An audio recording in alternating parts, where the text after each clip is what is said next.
আজকে হয়েছিল কাঁকড়ার ঝাল। এত সুন্দর হয়েছিল কি বলবো।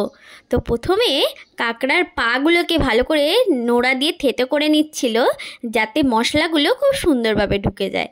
তারপর খুব ভালো করে গরম জলে ধুয়ে নুন হলুদ মাখিয়ে রেখে দেওয়া হয়েছিল।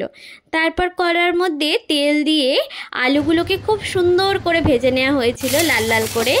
আর ওই কড়াতেই ওই তেলের মধ্যেই কাঁকড়াটাকে আর কাঁকড়ার মানে বডির পার্টটাকে আর পায়াগুলোকে খুব সুন্দরভাবে তেলের মধ্যে ভেজে তুলে নিয়েছিল। ওই তেলের মধ্যে ভাজতে ভাজতেই মামুনি কী করেছিল, মশলাটা করে নিয়েছিল। তো মশলার জন্য আদা রসুন গোটা জিরে গোটা ধনে এগুলো দিয়ে খুব সুন্দর করে, আর হ্যাঁ মৌরি দিয়েছিল, খুব সুন্দর করে বেটে নিয়েছিল। আমাদের সব মশলাই বাটা হয় প্রথমেই বলেছি।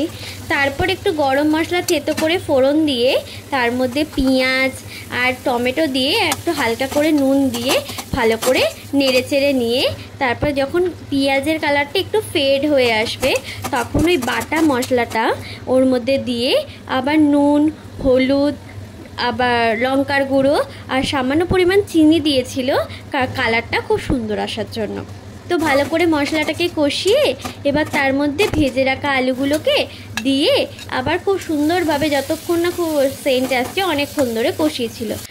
তো কষানো হয়ে গেলে তার মধ্যে ভেজে রাখা কাঁকড়াগুলোকে আর পায়াগুলোকে দিয়ে দিয়েছিল।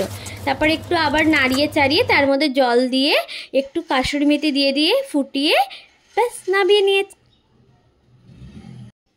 এত সুন্দর দেখতে হয়েছিল, আহা।